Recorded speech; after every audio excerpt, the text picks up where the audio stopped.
नमस्कार दोस्तों, आपका स्वागत है आपके YouTube चैनल टारगेट स्टडी में। मैं हूं आशीष।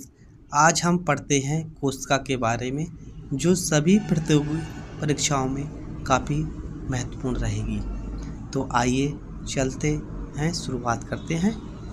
कोशिका मूलभूत इकाई के नाम से जानी जाती है। यह संरचनात्मक और क्रियात्मक इकाई होती है। कोई भी जीव हो वो कोशिका से ही मिलकर बनता है। एक जैसी समान कोशिकाएं मिलकर ऊतक का निर्माण करती हैं। ऊतक से अंगों का निर्माण होता है। अंग से अंग तंत्र का निर्माण होता है और अंग तंत्र से शरीर का निर्माण होता है। जो सेल शब्द है, कोशिका शब्द है, वो लैटिन भाषा का शब्द है, जिसका अर्थ है एक खाली कमरा, ए स्मॉल रूम। पहली कोशिका की खोज सन 1665 में रॉबर्ट हुक ने की थी। यह एक मृत कोशिका थी। रॉबर्ट हुक ने कॉर्क की पतली स्लाइस की जांच के लिए एक माइक्रोस्कोप का इस्तेमाल किया था।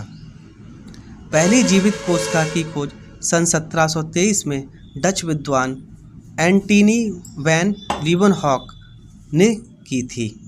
पहला जीवित कोशिका बैक्टीरिया जीवाणु की कोशिका थी। इसके अतिरिक्त एंटोनी लीeuwenhoek ने प्रोटोजुआ शुक्राणु की भी खोज की थी। इस जीवित कोशिका की खोज इन्होंने तालाब के पानी में की थी। इन्होंने ये जीवित कोशिका को नग्न आँखों से नहीं देखा और इसे सूक्ष्म जीव संज्ञा दी। इस प्रकार एंटोनी वैन लीeuwenhoek को सूक्ष्म जीव विज्ञान माइक्रोबायोलॉजी का पिता कहा जाता है। पूछा जाता है कि कोशिका की खोज किसने की, तो रॉबर्ट हुक बताएंगे। और पहली जीवित कोशिका की खोज किसने की, तो एंटोनी वैन लीeuwenhoek को बताया जाएगा। लीeuwenhoek ने जीवाणु की खोज की। लीeuwenhoek ने कोशिका की खोज, जो कि एक जीवित कोशिका थी, तालाब के पानी में की थी। ये अति सूक्ष्म थी, इसीलिए इन्होंने इसे सूक्ष्म जीव कहा। इसीलिए लीeuwenhoek को सूक्ष्म जीव विज्ञान का पिता कहा जाता है। इसके अतिरिक्त लीeuwenhoek ने प्रोटोजुआ और शुक्राणु की भी खोज की थी। अब आगे देखते हैं कोशिका सिद्धांत, जिसे सेल थ्योरी कहा जाता है। सभी सजीव वस्तुएं छोटी छोटी कोशिकाओं से मिलकर बनती हैं। सभी सजीव वस्तुओं में की कोशिका सबसे छोटी कार्यशील इकाई है। सभी कोशिका पहले से उपस्थित कोशिका से डिवीजन विधि से बनती हैं। जो भी सजीव वस्तुएं हैं वे छोटी छोटी कोशिकाओं से मिलकर बनती हैं। कोशिका सबसे छोटी कार्यशील इकाई होती है। जो नई कोशिकाएं होती हैं वह पहले से उपस्थित कोशिकाओं से ही बनती हैं। जो पहले से उपस्थित कोशिकाएं होती हैं उनका विभाजन होता है, जिससे नई कोशिकाएं बनती हैं। ये कोशिका सिद्धांत स्लाइडेन और स्वान नाम के विद्वानों ने दिया था। आइए अब आगे देखते हैं।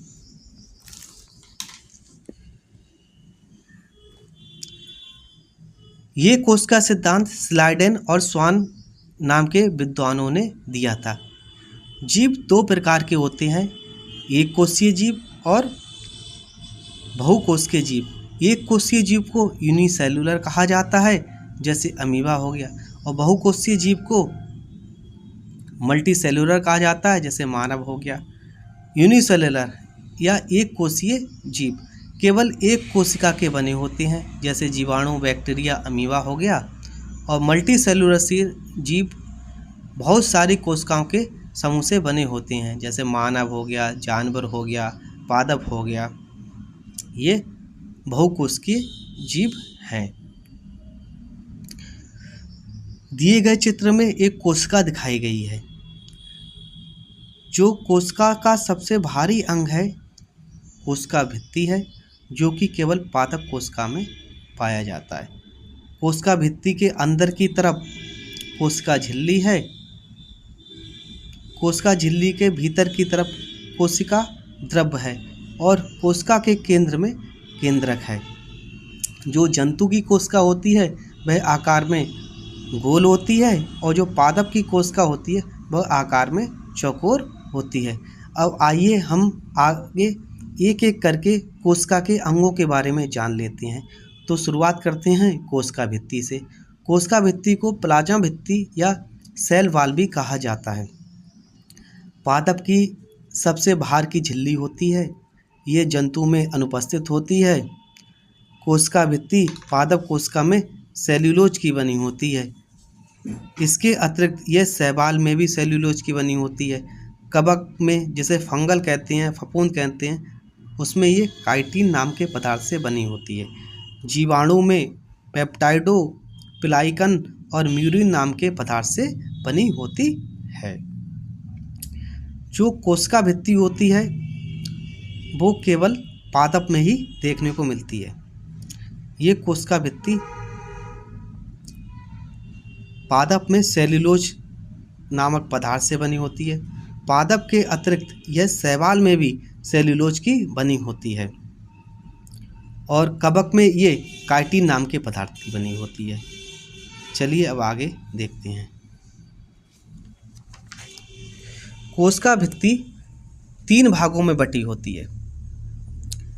प्राइमरी वॉल प्राथमिक भित्ति, सेकेंडरी वॉल द्वितीयक भित्ति झिल्ली और मिडिल लैमेला मध्य लैमेला।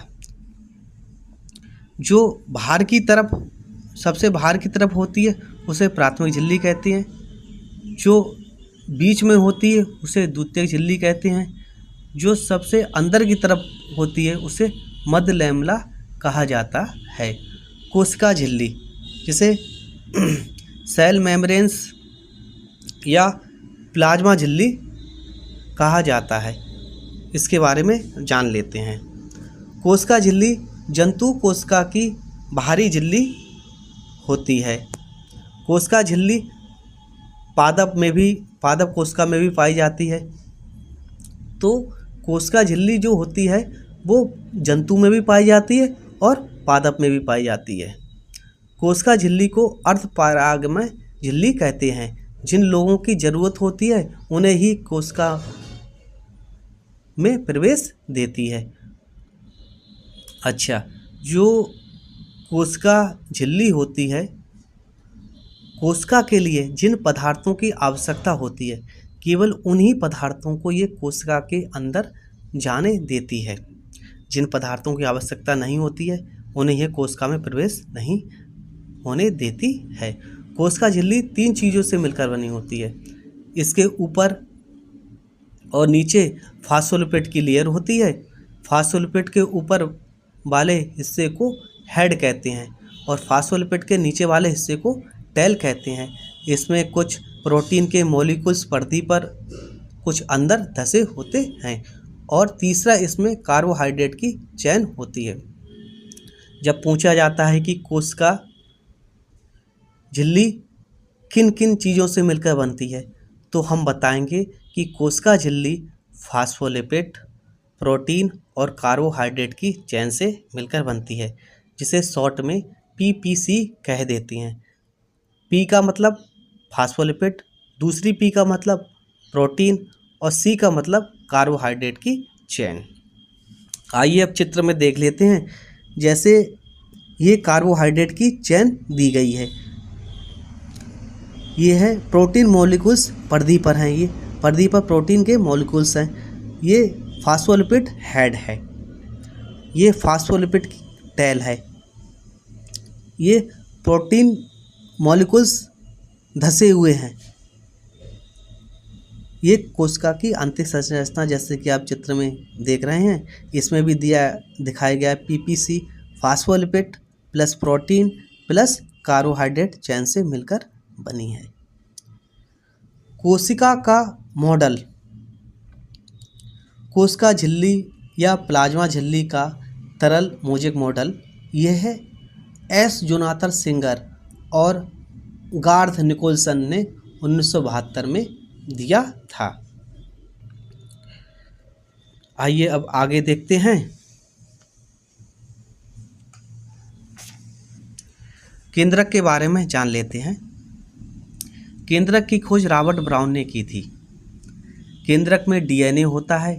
केंद्रक में दोहरी झिल्ली बाध्य होती है। केंद्रक में केंद्रक द्रव्य न्यूक्लियोप्लास्ट पाया जाता है। केंद्रक के अंदर क्रोमोसोम गुणसूत्र पाए जाते हैं। क्रोमोसोम के अंदर डीएनए, आरएनए और जीन्स होते हैं। केंद्रक की बाह्य दीवार पर केंद्रक छिद्र पोज पाए जाते हैं। केंद्रक को कोशिका का मस्तिष्क भी कहते हैं। पूरी कोशिका का कंट्रोल नियंत्रण केंद्रक के पास होता है। यह कोशिका है। कोशिका के अंदर दोहरी झिल्ली, ये केंद्रक के कोशिका के जिस ठीक मध्य में सेंटर में केंद्रक है। केंद्रक के में दोहरी झिल्ली दिखाई गई है। ये केंद्रक के ऊपर जो छिद्र हैं ये केंद्रक पोष कहे जाते हैं। अब माइटोकॉन्ड्रिया के बारे में जान लेते हैं। उससे पहले मैं आपको केंद्रक के बारे में एक चीज़ और बता देना चाहता हूँ। केंद्रक, माइटोकॉन्ड्रिया और प्लास्टिड, ये कोशिका के 3 ऐसे अंग हैं जिनमें अपना स्वयं का डीएनए होता है और इन तीनों अंगों में दोहरी झिल्ली होती है। केंद्रक, माइटोकॉन्ड्रिया और प्लास्टिड, इन तीनों अंगों में स्वयं की अपना डीएनए होता है और दोहरी झिल्ली होती है। अब माइटोकॉन्ड्रिया के बारे में जान लेते हैं। माइटोकॉन्ड्रिया की खोज अल्टमैन ने की थी। माइटोकॉन्ड्रिया का आरंभिक नाम बेंदा बायोब्लास्ट था। कभी कभी पूछ लेते हैं कि बेंदा बायोब्लास्ट किसका नाम था, तो आपको मालूम होना चाहिए कि माइटोकॉन्ड्रिया का आरंभिक नाम बेंदा बायोब्लास्ट था। इसकी खोज रिचर्ड अल्टमैन ने की थी। माइटोकॉन्ड्रिया के बारे में देख लेते हैं। इसे सूत्रकण का भी कहते हैं।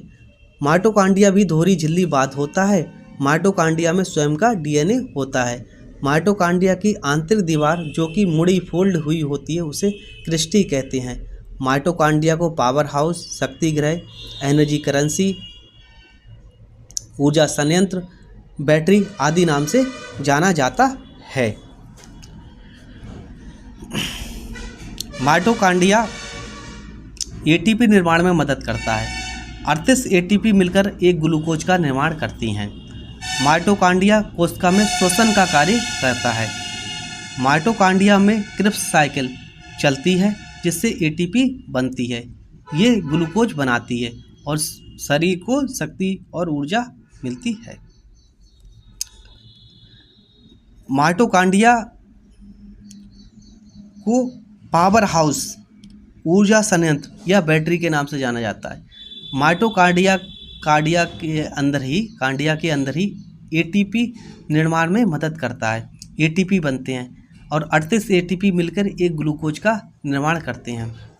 माइटोकॉन्ड्रिया कोशिका में श्वसन का भी कार्य करता है और माइटोकॉन्ड्रिया के अंदर एक साइकिल चलती है जिसे क्रिप्स साइकिल कहते हैं। इस क्रिप्स साइकिल से एटीपी बनता है। जो माइटोकॉन्ड्रिया के अंदर क्रिप्स साइकिल होती है इसके द्वारा ही एटीपी का निर्माण होता है। माइटोकॉन्ड्रिया एक ऐसा कोशिका का अंग है जिसकी अपनी प्रोटीन फैक्ट्री होती है, जिसकी अपना राइबोसोम होता है, जिसे 70S कहा जाता है। माइटोकॉन्ड्रिया के अतिरिक्त प्लास्टिड लवक का भी अपना राइबोसोम होता है जो कि 70S होता है।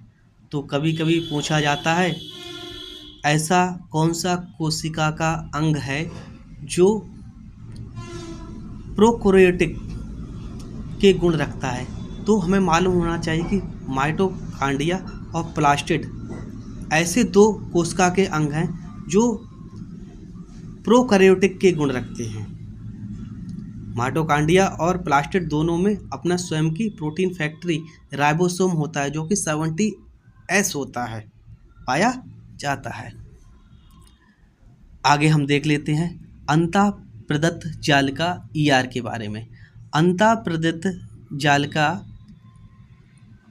कोशिका को आंतरिक कंकाल का कार्य करती है। ये कोशिका को आंतरिक सहायता प्रदान करती है। ये कोशिका को चिपकने नहीं देती है। ये पिलर का काम करती है। अंतः प्रदत्त जालिका होती है, कोशिका में आंतरिक कंकाल का कार्य करती है। जैसे हमारा शरीर है, ठीक है, कंकाल के ऊपर टिका हुआ है, उसी प्रकार जो ER होता है कोशिका के अंदर आंतरिक कंकाल का सहायता प्रदान करता है, आंतरिक कंकाल की तरह कार्य करता है। ये कोशिका होती है, उसे चिपकने नहीं देता है। जैसे मकान में पिलर लगे होते हैं, ठीक उसी प्रकार जो अंतः प्रदत्त जालिका होती है उसका कार्य होता है।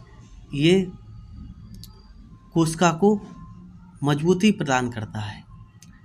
अंतः प्रदत्त जालिका दो प्रकार की होती है, एक होती है स्मूथ और दूसरी होती है रफ। जो स्मूथ ER की सरफेस होती है प्लेन होती है, जो समतल होती है, चिकनी होती है, चिकनी जालिका के समान होती है। स्मूथ ER की जो सतह होती है वह चिकनी जालिका के समान होती है। जो स्मूथ ER होती है उसकी साइड से वसा का निर्माण होता है, जिसे लिपिड भी कह सकते हैं, या जिसे जैविक झिल्लियों को बनाने में भी मदद कह सकते हैं। तो हम कह सकते हैं कि जो स्मूथ ER होती है उसकी साइड से वसा का निर्माण होता है, या लिपिड बनती है, या ये जैविक झिल्लियों को बनाने में मदद करती है। दूसरा होता है रफ ER, जो कि एक खुरदरी सतह होती है। इसमें राइबोसोम होते हैं। जो गड्ढेनुमा संरचना होती है, उठी हुई उभरी हुई गड्ढेनुमा संरचना होती है, उसे राइबोसोम कहते हैं। ये राइबोसोम प्रोटीन का निर्माण करते हैं। जो रफ ER होता है उस पर राइबोसोम पाए जाते हैं, वो राइबोसोम प्रोटीन का निर्माण करते हैं। तो हम कह सकते हैं कि जो रफ ER की साइड है उसकी तरफ से प्रोटीन का निर्माण होता है। आगे देखते हैं गोल्जी बॉडी या गोल्जी काय। गोल्जी बॉडी या गोल्जी काय की खोज कैमिलो गोल्जी ने की थी। गोल्जी काय कोशिका में परिवहन, जिसे ट्रांसपोर्टेशन कहते हैं, का कार्य करता है। जहाँ ऊर्जा की ज़्यादा ज़रूरत होती है वहाँ ये जहाँ ऊर्जा की कम ज़रूरत होती है लेकर पहुँचा देता है। कहने का मतलब है कि गोल्जी बॉडी जो है वह कोशिका के अंदर परिवहन का कार्य करता है। जहाँ पर ऊर्जा की अधिक आवश्यकता होती है वहाँ ये ऊर्जा को पहुँचाता है। जैसे कभी कभी जब हम बोलने का कार्य करते हैं तो बोलने में हमारे जीभ को चलाना पड़ता है, बाकी तो हमारे शरीर के सभी अंग स्थिर हैं। तो गोल्जी बॉडी क्या काम करेगा? जो हमारा शरीर का भाग है जिसका कार्य नहीं है और जहाँ पर कार्य की हम कर रहे हैं और ऊर्जा की आवश्यकता है, तो जिस स्थान पर कोई कार्य नहीं है ऊर्जा का वर्तमान में, वहाँ से ऊर्जा को उठाकर जहाँ कार्य चल रहा है वहाँ पर ऊर्जा को पहुँचाना है। अगर हम लगातार 2 घंटे तक बोलते रहे तो हमारे जीभ धीरे धीरे धीरे धीरे धीरे धीरे हिलना बंद हो जाएगी। लेकिन ऐसा क्यों नहीं होता है कि हम 2 घंटे बोलते रहते हैं और हमारी जीभ काम करती रहती है?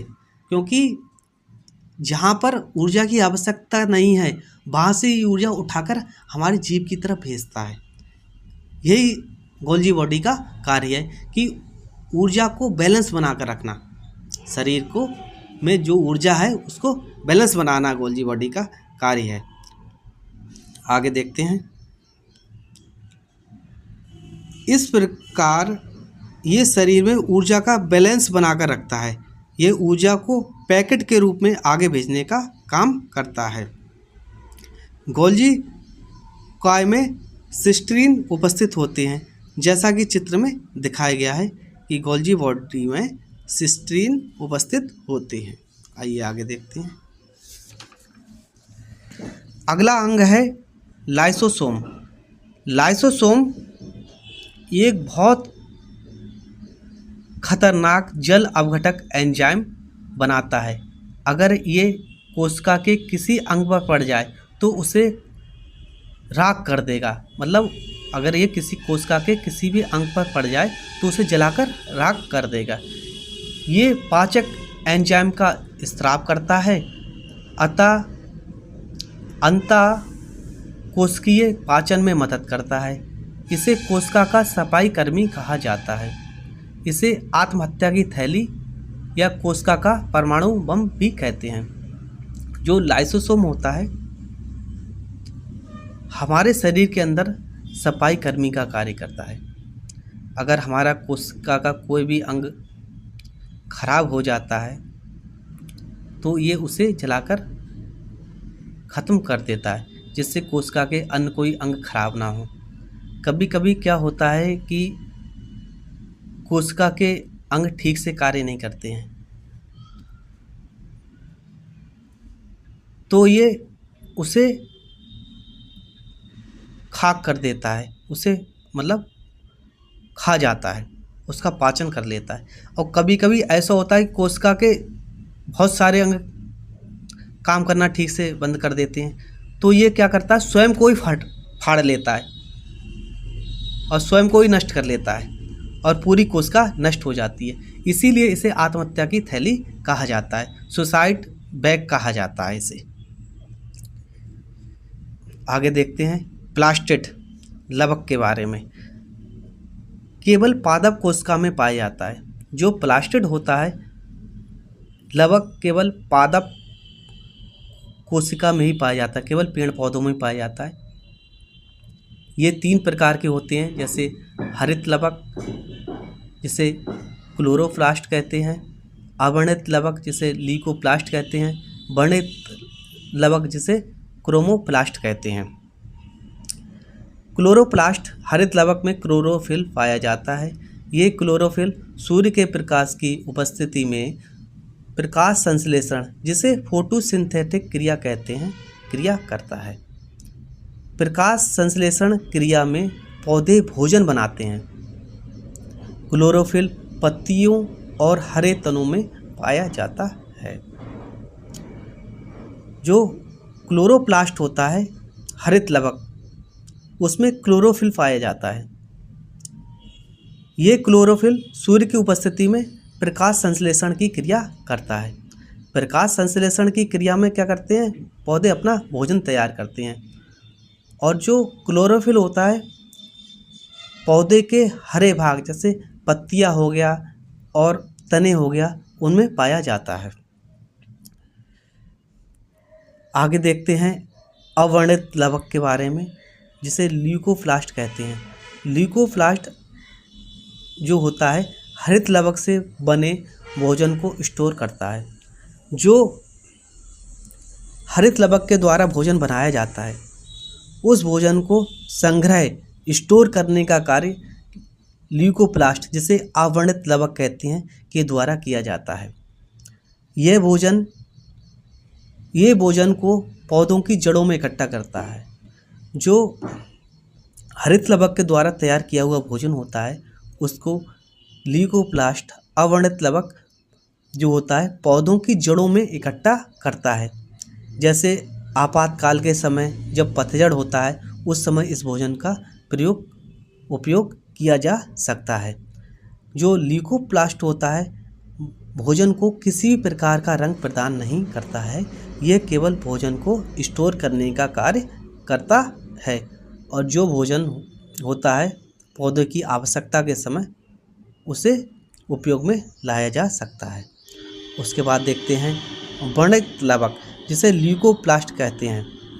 वर्णित लवक जिसे हम क्रोमोप्लास्ट कहते हैं। ल्यूकोप्लास्ट जो अवर्णित लवक होता है उसके द्वारा जो भोजन तैयार किया जाता है उसको रंग प्रदान करता है। वर्णित लवक का कार्य यह है कि जो ल्यूकोप्लास्ट अवर्णित लवक द्वारा भोजन स्टोर किया गया है उसको रंग देना है। रंग देने का काम है वर्णित लवक का, जिसे हम क्रोमोप्लास्ट कहते हैं, और ल्यूकोप्लास्ट जिसे अवर्णित लवक कहते हैं, उसका कार्य होता है भोजन को स्टोर करना, और क्लोरोप्लास्ट का काम है भोजन को तैयार करना। तीनों का लवकों का अपना अलग अलग कार्य है। एक बार फिर देख लेते हैं।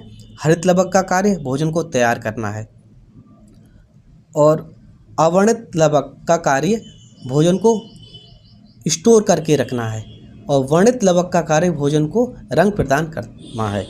भोजन तना के रूप में, जड़ के रूप में या फल के रूप में होता है। जो भोजन होता है वह फल के रूप में हो सकता है, तना के रूप में हो सकता है, या जड़ के रूप में हो सकता है। अब आगे देखते हैं, जैसे गाजर का रंग, टमाटर का रंग और मिर्च का रंग आदि का ये किस कारण होता है। जैसे गाजर का रंग होता है वो कैरोटीन के कारण होता है। टमाटर का रंग लाइकोपेन के कारण होता है। मिर्च का लाल रंग लाइकोपेन के कारण होता है। चुकंदर का रंग होता है बीटानीन के कारण होता है। फलों का हरा रंग ज़ैंथोफिल के कारण होता है। जो ये रंग हैं वो प्लास्टिड के कारण होते हैं। जो वर्णित लवक होता है उसके द्वारा प्रदान करे जाते हैं। हर जैसे गाजर में कैरोटीन के कारण हो गया, टमाटर में लाइकोपेन के कारण हो गया, मिर्च में लाइकोपेन के कारण हो गया, चुकंदर में बीटानीन के कारण हो गया। फलों का हरा रंग ज़ैंथोफिल के कारण हरा होता है। जो वसा, स्टार्च, प्रोटीन का स्टोरेज अवर्णित लवक करता है। जो अवर्णित लवक होता है ल्यूकोप्लास्ट, वो वसा का, स्टार्च का, प्रोटीन का स्टोरेज करता है। आगे देखते हैं। तो हमने देख लिया है कि लवक प्लास्टिड के 3 कार्य हो गए। 3 प्रकार के होते हैं ये, हरित लवक, अवर्णित लवक और वर्णित लवक। हरित लवक भोजन को तैयार करता है, और अवर्णित लवक भोजन को स्टोर करके रखता है, और वर्णित लवक भोजन को रंग प्रदान करता है। आगे देखते हैं। प्लास्टिड लवक में भी धोरी झिल्ली वाद्य होती है। प्लास्टिड का स्वयं का डीएनए होता है।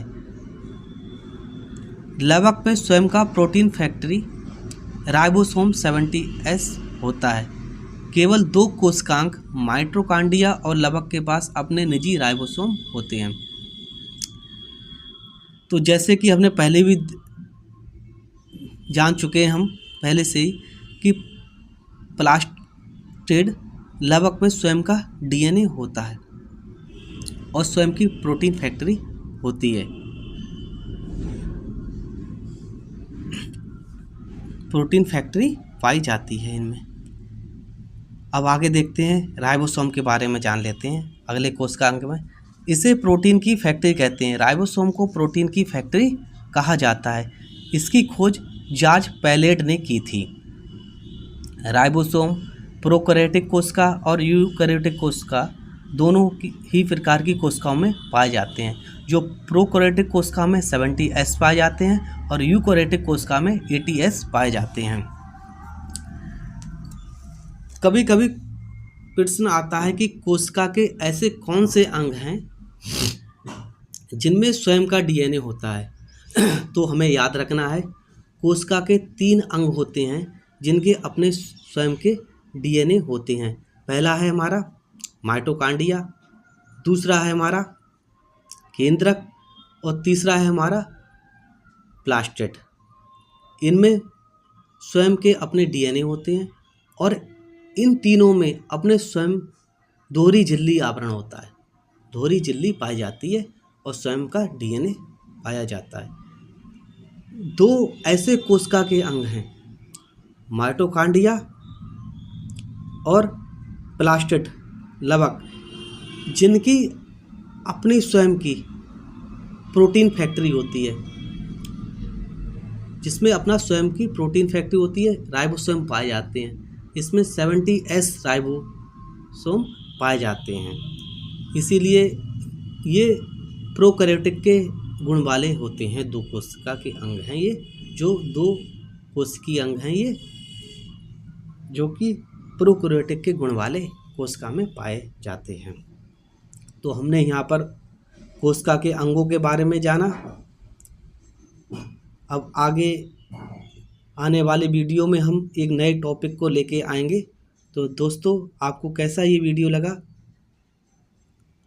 उम्मीद है अच्छा लगा होगा। धन्यवाद।